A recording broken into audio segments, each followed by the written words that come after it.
The night Isolda Blackwood decided to stop grieving and start counting was the night she found the first one. A guard. Posted outside her drafty servants' quarter in the lower keep, where she had been exiled after Cedric Ashford dissolved their mating contract in front of 40 witnesses and a pack elder who could barely suppress his smirk. The guard wasn't there to protect her. She understood that. He was there to watch her. To report to Lord Belmont if she moved, if she spoke to anyone, if she went anywhere near her father's old study. She had realized this on day 4 of her exile. It had taken her 3 more days to figure out why. Her father had not died because of a bear. She had no proof of this. Not yet. But Lord Henrik Blackwood had been a man who tracked rogue wolves through snowstorms by smell alone, who had once disabled 3 armed poachers with a walking cane and a length of rope. The idea that a wild animal had surprised him in the forest, a forest he had patrolled for 30 years, was not a theory. It was an insult. So she had started counting. She counted the guards, their rotations, the hours they went slack. She counted how many times Belmont's steward visited Cedric's chambers. She counted the days since the council had closed her father's investigation, 11, and compared them to the days since Cedric had broken their contract, 8. She counted the items missing from her father's study when they finally let her retrieve her belongings, his field journals, his correspondence trunk, and the small locked box he kept beneath the 3rd floorboard, left of the hearth. They were looking for something. She was going to find it first. The only problem was the winter solstice banquet. Silas found her in the library on the morning of the banquet, her father's old codebook spread across the table, a candle burned to a nub. "You have to go," he said, setting down a heel of bread and a cup of cold broth, the best he could smuggle past the kitchens that had been instructed not to feed her. "I know." She didn't look up from the page. "They want to parade you in front of the king." "I know that too." She ate the bread without tasting it, her eyes still moving across the cipher. "Belmont wants the king to see Oakhaven's order restored. The disgraced girl in rags beside his shining new prize. A demonstration that the pack is under control. And you're not afraid?" She looked up then. The old archivist's scarred face was creased with worry, his blind eyes turned toward her by instinct, by the sound of her breath. "I've been afraid for 6 weeks," she said. "I've been hungry, cold, and afraid. And none of it has helped me find what my father hid." She folded the codebook closed. "So tonight I'll be afraid in the Great Hall instead of in this library. At least there I can watch Belmont's face." Silas was quiet for a long moment. Then he said, very carefully, "Your father used to say that the most dangerous operative in any room was the one everyone had already dismissed." She stared at him. He smiled, slow and sad, and said nothing else.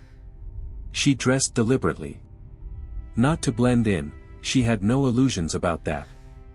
The wolves of Oakhaven would find her regardless of what she wore. She dressed for function.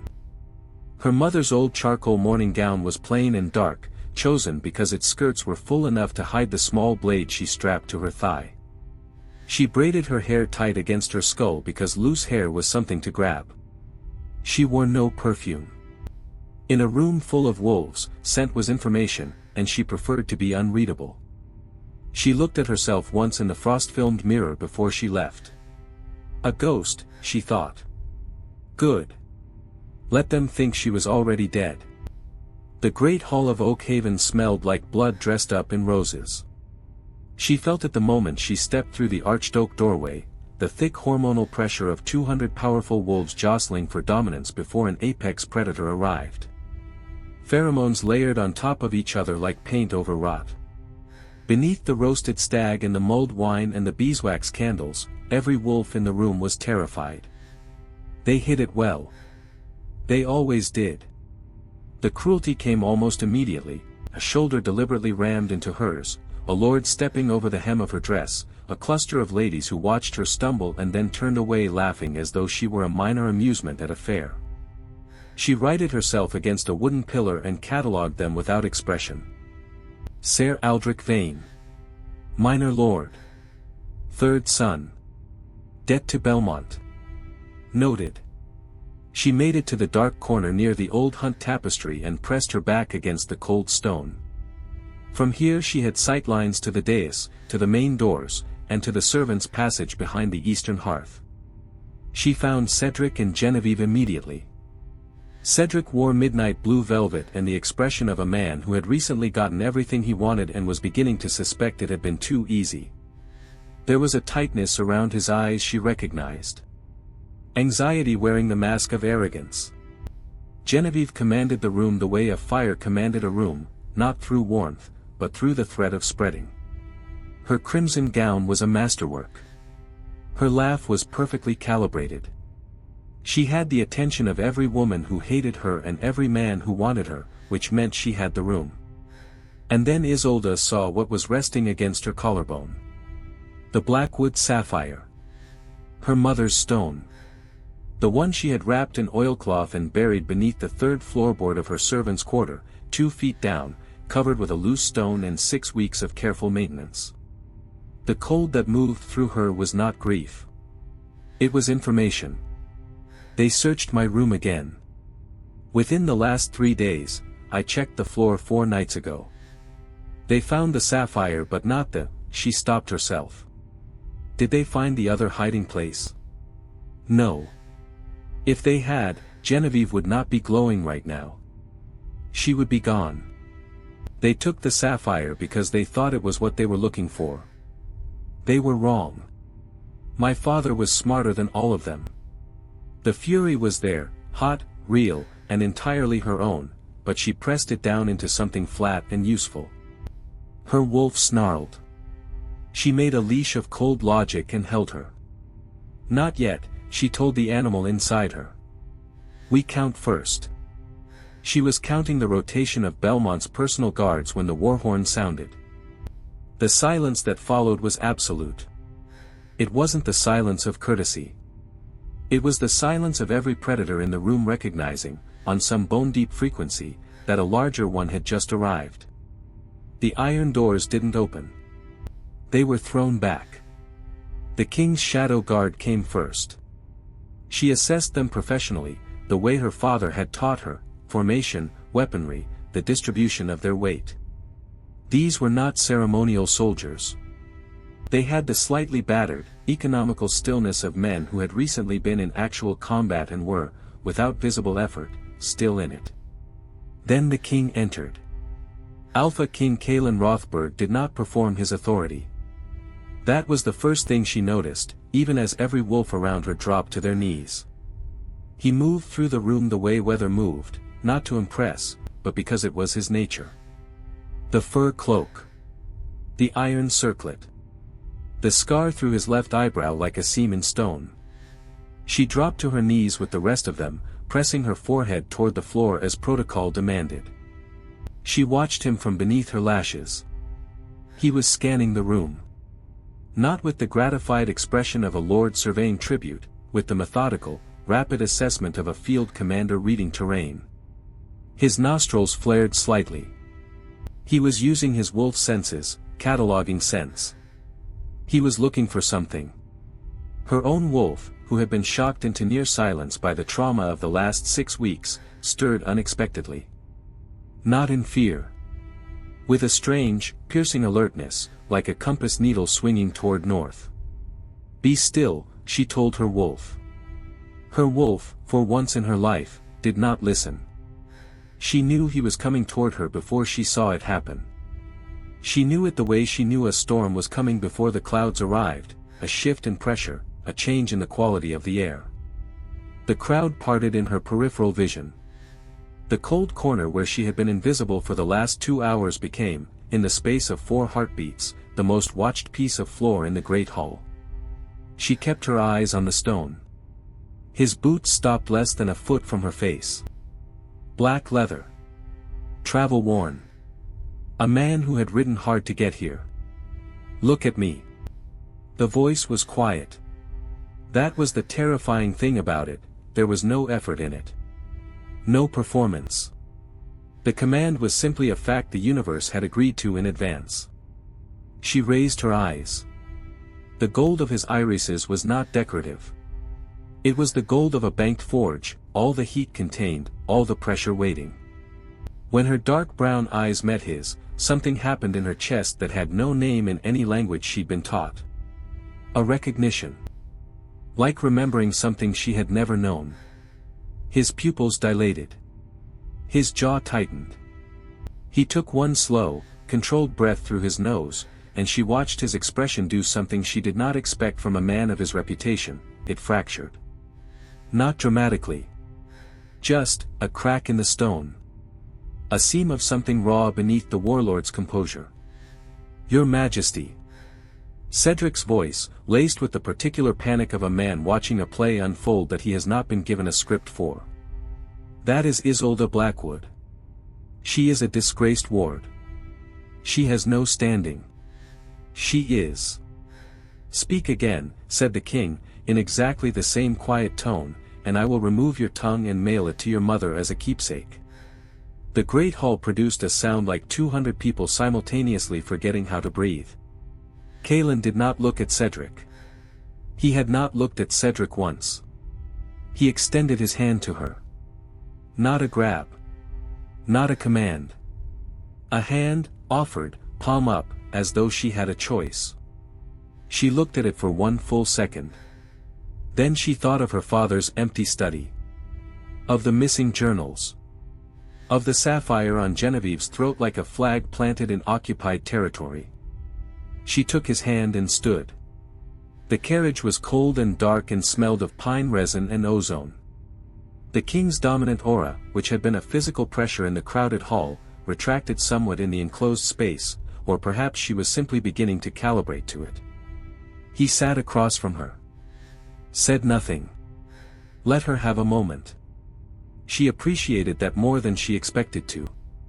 Then she said, "You weren't looking for a bride tonight." He went still. A specific kind of stillness, the stillness of a man recalibrating. "No," he said. "You were using your wolf's nose. Systematically. You went past every high lord and every offered daughter without breaking stride." She kept her voice even, analytical. "You were searching for a specific scent signature. My guess is a specific alloy. Concentrated silver with a rare northern compound." She watched his face. The crack she had seen earlier widened slightly. "My father's journals were taken. His correspondence trunk. The council closed his death investigation in 11 days. That's not incompetence, that's a ceiling being put on the inquiry by someone powerful enough to set one." She paused. "Lord Belmont funded the Southern Rebellion. My father found the proof. They killed him for it and then destroyed our family to search for what he'd hidden." The silence stretched. "You worked all of that out," Kaelin said slowly, "alone. In 6 weeks. While they were starving you. My father taught me to count." He looked at her for a long moment. Then he reached beneath the bench and produced a fur-lined cloak. He held it out, not throwing it at her as one might discard a blanket to a servant, but holding it across the space between them. She took it. Wrapped it around her shoulders. The scent of him was woven into every fiber, pine and iron and something older, like stone in winter, and her wolf pressed against her ribs like a hand against a wound.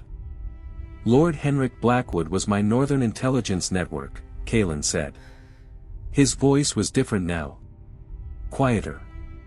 The performance of kingship set aside. Not just an operative. The architect of it. For 11 years, he ran a shadow network out of what everyone believed was a quiet border estate. He paused. "I owe him my throne. The rebel coalition in the south, I stopped 3 assassination attempts because of his intelligence. When his final message went silent, I knew." His jaw worked. "I knew what it meant." She thought about her father. His long silences. His habit of looking at doorways before he entered them. The way he had taught her to read maps, to remember faces, to notice what was absent from a room as much as what was present. He was teaching me, she realized. He was teaching me the whole time. The ledger, she said. He sent word that he'd secured physical proof. Transfer records, forged bank drafts, a complete account of the silver shipments. But before he could get it to me, he hid it. She stared at the frosted window, her mind moving quickly. They tore his study apart. They took everything they could find. But they're still watching me, which means they haven't found it yet. She turned back to him. And I know where it is. He waited. The sapphire. She told him about the necklace. About the old dwarf forged piece her father had always called heavy with family history, the phrase she had heard her entire childhood without once questioning. About the weight of it in her hands. About the way her father had taught her, in the old stories he told her before sleep, about the mountain smiths who built secrets into beautiful things. He was always telling me, she thought. I just wasn't listening in the right language. Kalen's tactical mind processed it in seconds. A blood-sealed cryptex. The ledger encoded inside. His eyes met hers. And Genevieve is wearing it around her neck. She doesn't know what it is. Isolda felt the cold anger again, clean and sharp-edged, nothing like the drowning grief of the weeks before. She stole it to humiliate me. It was a trophy. Then we take it back. We can't use force. If Belmont realizes we're looking for physical evidence, he'll signal his partners in the South to burn the secondary records. We need the ledger intact and the trap closed before he knows it's sprung. She paused. I need to take it from her without her knowing, or without her being in a position to warn him. Kalen looked at her. The gold of his eyes was less frightening in the dark carriage. Or perhaps she was simply less frightened than she had been an hour ago. The masquerade is a northern tradition, he said. I can issue a formal invitation for a royal mating celebration. Custom demands they attend. Masks make it harder to track movements. His expression was unreadable. It also gives you cover to get close to her. She'll recognize me. Not if you're standing next to me when she arrives. A pause. Something in his face shifted. She'll be looking at the king. She won't be looking at who the king is looking at. The carriage lurched over a frozen rut in the road. In the silence, she became aware of something she hadn't had space to process, the persistent low hum of the connection between them, the thing that had snapped into place when their eyes met. It hadn't gone away. It was simply quieter here, like a fire banked for the night. The mating declaration, she said. Not accusingly. Just naming it. Was not a performance, he said. The words were precise. Careful. She understood that he was a man who rarely said things he wasn't certain of, which meant certainty cost him something. I was prepared to come to Oak Haven and find an informant. Possibly an asset. I was not prepared for, he stopped. For a fated mate, she said. For you, he corrected. She sat with that. Outside, the frozen north moved past the carriage windows in pale blue shadow. I don't know you, she said finally. No. And I'm not going to pretend that a declaration in a crowded room constitutes something real between us. I'm not asking you to. I'm going to help you get the ledger because my father deserves justice. And because Belmont and everyone who participated in this needs to be held to account in front of people who can't look away from it. Yes. And after that, she said, we'll see. He looked at her for a long moment. Then, very quietly, he said, your father would have liked you. She turned back to the window so he wouldn't see what that did to her face. Ironhold was nothing like Oak Haven. Oak Haven had been built to impress, all soaring ceilings and gilded everything, the architecture of a people who wanted visitors to feel small. Ironhold had been built to last. Black basalt walls 3 meters thick. Torch brackets forged from iron pulled directly from the mountain. A fortress that said, we do not need your admiration. We will simply outlast you. She found she liked it immediately. Her chambers were warm, her bath steaming, and the handmaidens who dressed her moved with the brisk efficiency of people who served a serious household. One of them, older, sharp-eyed, with the faded marks of an intelligence tattoo half hidden behind her ear, pressed a folded piece of paper into her hand without a word while helping her with the midnight blue gown. She read it in private. 3 guards. Belmont's own. Arrived 4 hours before the king's convoy. Posted in the east corridor. They are not watching the king. S. She turned the paper over. Nothing else. But she recognized the handwriting, an abbreviated version of the cipher her father had used in his private journals. Silas had been a border archivist for 30 years. Her father had taught her to count. Silas had taught her to read. She pressed the paper to the candle flame and watched it go. The masquerade was not built for beauty. It was built for the truth that beauty made possible, that when people wore masks, they revealed themselves. She stood at the top of the grand staircase and looked down at the assembled northern nobility of Ironhold. The floating silver lanterns cast the obsidian pillars in pale cold light. Lords and ladies moved through the patterns of the dance in their feathers and leather and precious metals, their identities half concealed, their anxieties entirely transparent to anyone paying attention. Belmont's faction had arrived together. A tactical error, it meant they felt unsafe separating. Beside her, Kalen was a study in controlled power. The dark iron wolf mask left his jaw and burning eyes exposed, which she suspected was intentional. It said, "I'm not hiding anything. You should be." Belmont has 3 of his personal guard positioned in the east corridor, she murmured. They arrived before us. He's already thinking about an exit. She felt Kalen go still beside her. Just barely. How do you know? I have my own network, she said simply. Smaller than my father's. But functional. He turned to look at her. She felt the weight of that look even through the peripheral of her gaze. Silas, he said. He taught me to read 30-year-old intelligence ciphers when I was 9 years old. I thought it was history lessons. She paused. It was history lessons. Then you've been running an intelligence operation this entire time. A very small one. From a servant's quarter, on an empty stomach. But yes. She looked down at the ballroom floor. Shall we? Genevieve, in her white swan mask and her stolen sapphire, was not difficult to find. She stood near the grand hearth trying to project ease and radiating the specific trapped animal tension of someone who knew the ground beneath them was not solid. She had not yet seen Isolda. What happened next was a precise, collaborative piece of work.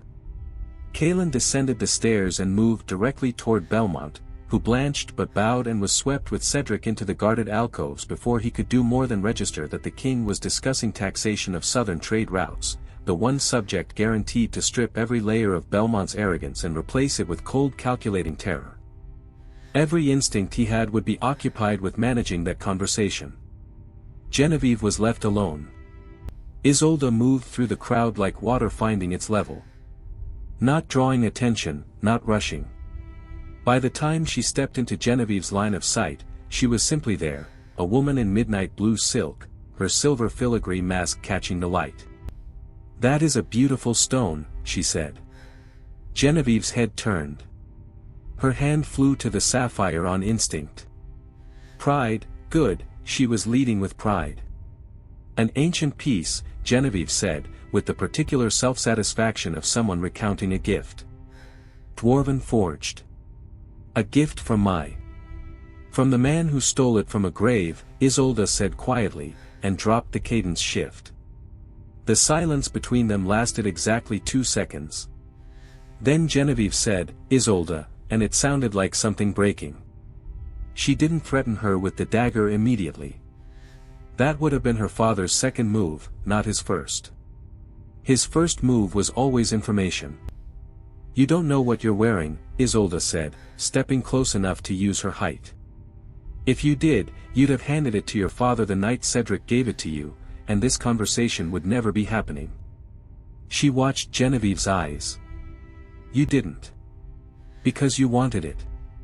A pretty trophy to wear in front of the girl you'd beaten. She paused. That vanity is the only reason you're still breathing. You're insane, Genevieve whispered. I'm the daughter of your father's murder victim, she said. And the stone around your neck is the reason he died. She let that land. Take it off. I'll scream. You'll try. She let her wolf's dominance surface, not a flood, a tide. Controlled. Directional. Genevieve, for all her court training, had no framework for this kind of pressure. She had spent her life weaponizing social hierarchy. She had never been in a room where social hierarchy was irrelevant. Think carefully about what happens after the scream. Think about who hears it. Think about whose name I call first. She watched the calculation move through Genevieve's eyes. Watched her look for Cedric, for her father, for any anchor point in the ballroom. Found none. Genevieve's hands moved to the clasp. The sapphire landed in Isolda's palm, still warm. She turned it over. Found the seam her father had described in 17 different bedtime stories she had filed away as mythology. Found the pin. Pressed her thumb down without flinching. The ancient mechanism recognized the blood of Blackwood. A soft, definitive click. The ledger was 11 lines of her father's precise, miniaturized handwriting. Transfer dates. Account numbers. Silver alloy specifications cross-referenced with the weapons taken from rebel arsenals. A complete chain of evidence in the handwriting of the Crown's most trusted intelligence operative, sealed in his own blood, inside a necklace he had given his wife on their wedding day. Her father had understood something in his final weeks that she was only now learning. The most effective weapon is the one no one thinks to search for. The rest happened quickly. Belmont, realizing the trap had closed, made the mistake of shifting. It was the decision of a cornered animal, the instinct to fight when the cage door sealed. His wolf was large, gray, and wild-eyed, and he came for her because he knew she had the proof. Kaylin's shift was different. There was no drama to it. No howl of transformation. The Alpha King moved between her and the charging wolf in a single fluid transition from man to something vast and absolute, black as the basalt walls, gold-eyed in the silver light, twice the size of anything that had any right to exist. The impact of the two wolves colliding shook the floor. She did not watch the fight. She kept her eyes on Cedric. She saw the moment he broke. Watched the calculation behind his eyes collapse into something primal and stupid, the last resort lunge of a man who had gambled everything on a conspiracy and was watching the house burn. The concealed blade came out of his boot. She had been counting on this too. She dropped to one knee as he lunged, her father's old lesson, small target, use their momentum, and drove the dwarven dagger upward with both hands and everything she had. Cedric folded. She stood. The ballroom was silent. Silver lanterns flickered in the sudden stillness. Somewhere behind her, she heard the wet, definitive sound of Belmont's fight ending. She looked down at the man who had discarded her in front of 40 witnesses.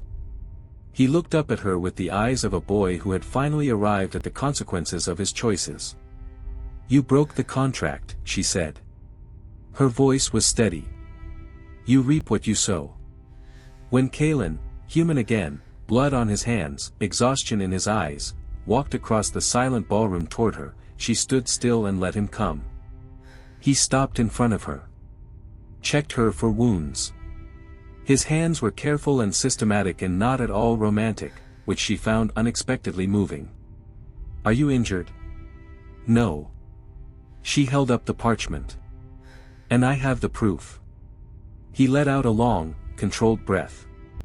Then he pressed his forehead to hers, not a kiss, not a claim. Just contact. The weight of something shared. He would be proud of you, he said. She believed him. When he turned to face the kneeling court, she turned with him. Not because he was holding her hand. Because she chose to stand there.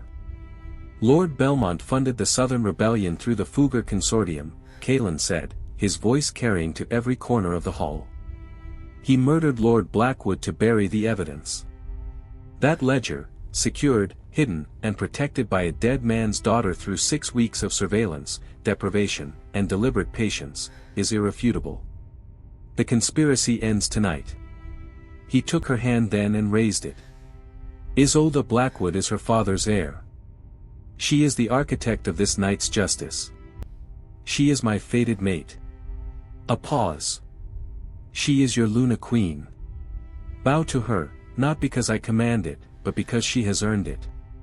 The sound of hundreds of wolves pressing themselves to the floor. She looked out over the bowed heads. Felt the weight of the sapphire in her other hand. Felt her father, somehow, in the cold stone walls around her. She had started tonight counting. She ended it with everything counted. The most dangerous operative in any room is the one everyone has already dismissed. Lord Henrik Blackwood, spoken once to his daughter and never forgotten.